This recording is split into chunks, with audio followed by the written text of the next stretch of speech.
So I completely understand that change is one of the hardest things that we can do. And ironically, it's the one thing that is consistent in life. Our lives are never just going to be one linear path. There's always going to be changes happening. Even right now, when you think about breathing, there's a change going on. You're breathing in, you're breathing out. And one of the reasons why it is so difficult to change is because you're stuck in a pattern. There are certain things that you do and you're used to always doing them. And now you're trying to shift this pattern to be completely different. Now, I know I've said this in videos before and I'm going to keep saying it.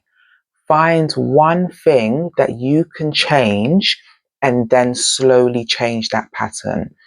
So one thing that you should know is that your environment could be a trigger for you. So for example, if you notice that every time you walk into the kitchen and you walk past that biscuit tin, you just can't help but lift up the lid and take out a biscuit.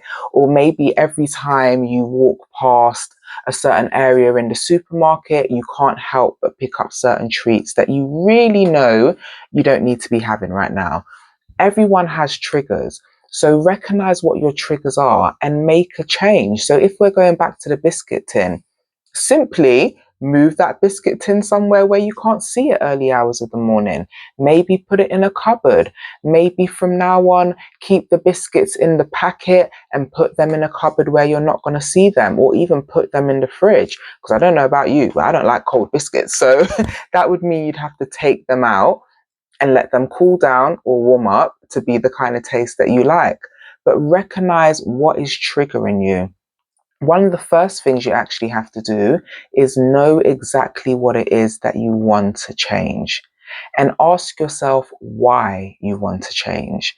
Now, I'm going to end this video here for Instagram and TikTok and all those lovely places. But if you do want to continue watching the longer version of this video, please go to my YouTube channel. I've left the channel down below and I'm continuing to talk about it there. So noticing what your triggers are. And when you notice what your triggers are, think about simple ways that you could simply change those triggers. Or another thing you could do is attach those triggers to something else. So something that triggers me is when I see the remote, I automatically want to sit down and watch TV. And I know that I've got work to do. I know that I've got coaching plans to write up. I know that I've got workouts to write up. So instead now, I try and leave the remote underneath the TV. So it kind of makes me think, do I actually want to watch TV or am I just watching it because the remote was on the sofa? And then if I do watch TV, I have to set myself a time limit. So I will literally set a timer on my phone and be like, okay, I'm going to have some chill out time, but it's only going to be for 10 minutes.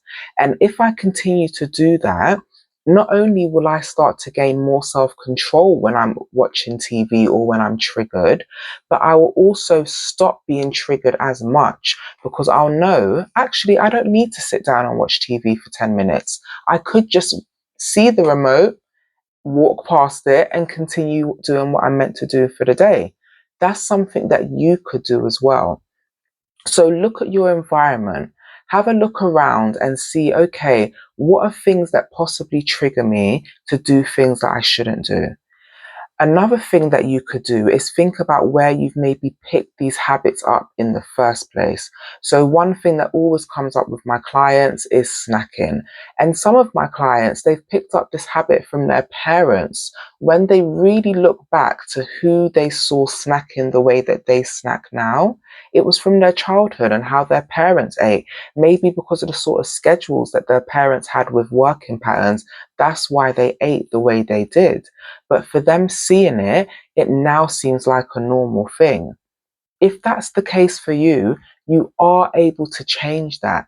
And another way that you can change that, instead of just changing things or taking things out of your environment, is by visualization.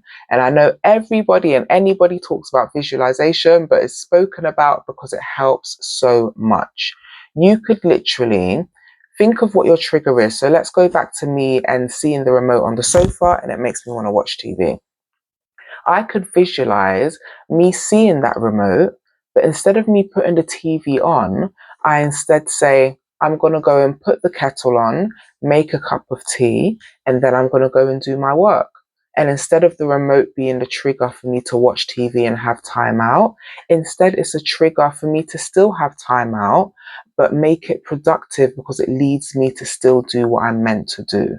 So that's something you could do. So if, for example, one of your triggers is when you get upset at work, you really start craving chocolate.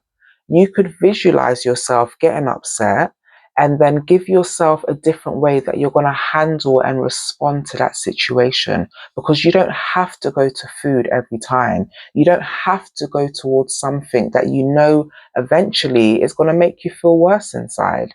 Instead, maybe you could visualize that when something negative happens, you respond and purposely find something positive to then make your day even better.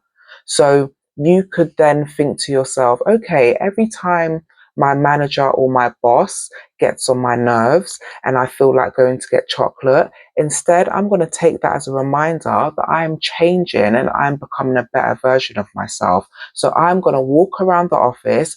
I'm going to walk up and down stairs.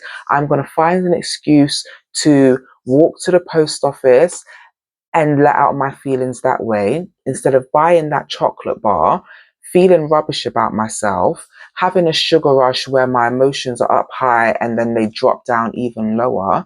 No, you could respond in a different way. So that's what I'm asking you to think about doing today.